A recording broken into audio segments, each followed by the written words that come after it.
A warm welcome to Disky Talk with Liolo. If you're tuning in for the very first time, I do ask that you please subscribe and hit that notification bell. If you've been a part of this journey, I hope you thoroughly enjoy this episode. So, on today's episode, I discuss all things Royal AM as I have a feature-focused episode where I look at some of their brand new signings and how they go about things tactically.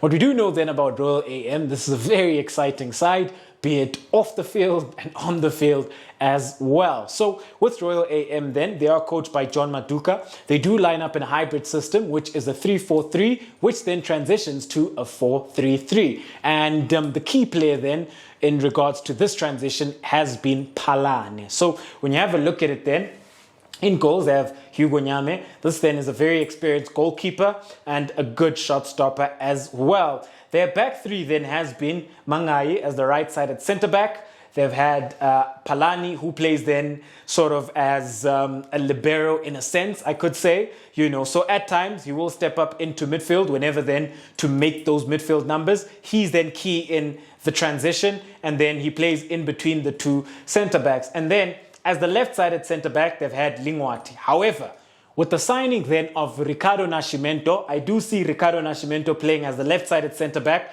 within the three. And I think then that the quality that Nascimento brings to this Royal AM side will further enhance their style of play in a sense, because then he's then a player who's able to progress the ball from those deep pockets of spaces. He's able then to open up, work it from build-up phase into consolidation phase. We do know that he also has those line-breaking passes as well. A player then who's got a great range of passing and a great range of technical ability as well within his skill set. He really does offer that quality. So I do foresee Ricardo Nascimento starting with Mangai as the captain as a right-sided centre-back, with Palane then, who has then this very special role within this back three, where then he can step up to make it a three, where they come in, and then you will make it a midfield three, where then he does go to also add those numbers and in build-up phase as well, because then this formation allows them to build up with a back three, or it can allow them then to build up with a back four, depending on the phase and in relation to the match situation with regards to how then the opposition press them. So then you will have Palani in this special role. One can look at it sort of as a libero. One can look at it sort of as a deep laying playmaker. It is quite a special role. And kudos goes then to John Maduka for figuring that one out, because I think it's working very well for this Royal AM side. And then when we have then a look at the left wing back, Thabo Matlaba. So Thabo Matlaba then is a player who has signed. He's joined from Swallows. And against Cape Town City, I think he had a very good performance where he went on to win the man of the match within the Nedbank Cup. And I think then this is a player who will become very pivotal and very key to this system, because then we do know how good Thabo Matlaba is at offering that width, bombing forward. A player then who can also cut in and occupy the half space, where then he can shoot from goal.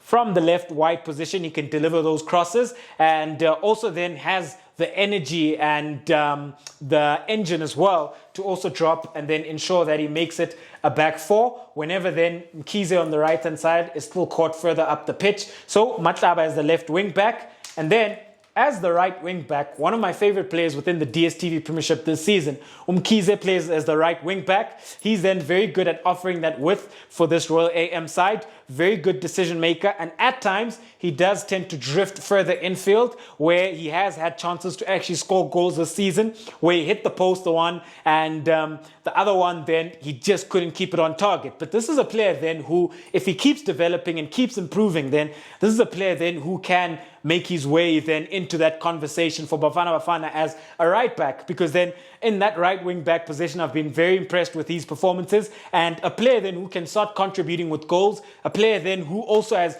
very good decision making with regards to the type of cross that he decides to play, because then at times there's different types of crosses which are needed, so whenever then he does look to overlap and he finds himself by the bar line. It's a different type of cross which is needed then if he occupies a deeper pocket of space. Different cross then if he sort of finds himself deep in that half space. Different cross then when he's high and wide, So this is a player then who is then growing within that regard, and his decision making keeps improving. And then within the heart of midfield, they've got Mahlasela, and then they've got Mashikinya as well. So Mashikinya then within this system does play as the deep laying playmaker. That's why then it gets very interesting, because you've got Upalane, and with Palane and Mashikinya, they've got a very similar profile with regards to their passing range within their skill set, because they can play those diagonal passes, both of them. And whenever then Upalane does step up in midfield, Mashikinya can then advance as an 8. Then you could have Mahlasela advancing as an 8 as well. So then this is a multi-dimensional system, and this is what I'm really enjoying then about John Maduka's side and this Royal AM side. And then when you have a look at it, then you do have Ulitswalo. Litswalo then would play as the right forward or the left forward, depending on the other ones who are playing. Then they do have Matupu, who is signed as well, and then they do have Potsane. So this is how the last time they lined up, but we do know that there's also Undumiso Mapena, who then can also come into the equation of this front three. So what then I like about this Royal AM side is that they've got so many options now, and various players that they could go with, players who then offer them a different profile, and players then who have a different skill set, which then really gives them a different dimension with regards to how they're trying then to impose themselves against the opposition. So this is how I look at this Royal AM side, and when Mapena comes in, you can always then sort of forgo Potsane, and then you could go with a front three, which then you'll see Palane stepping up into midfield a lot more. Then it can easily become a 4-2-3-1, where you have Mahlasela sort of playing as the 10, and then you'd have them dropping off. Then you'd have that front three. But because then this is a John Maduka side, they can go very aggressive, where then their rest defense can be sort of a box rest defense, and then you've got Ukabelo Mahlasela looking then to be the chief playmaker for this side.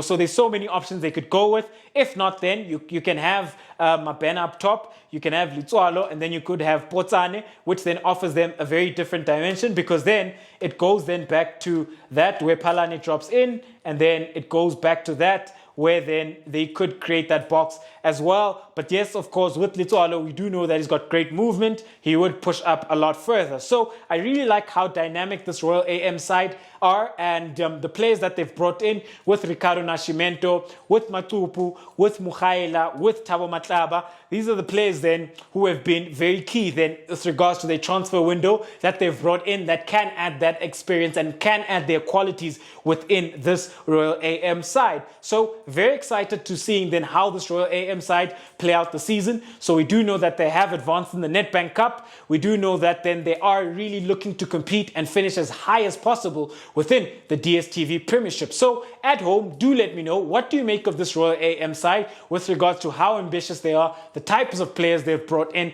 where can they finish within the Dstv Premiership, and do you see them going then all the way within the Nedbank Cup? Thank you very much for tuning in to yet another special episode of Diski Talk with Luyolo.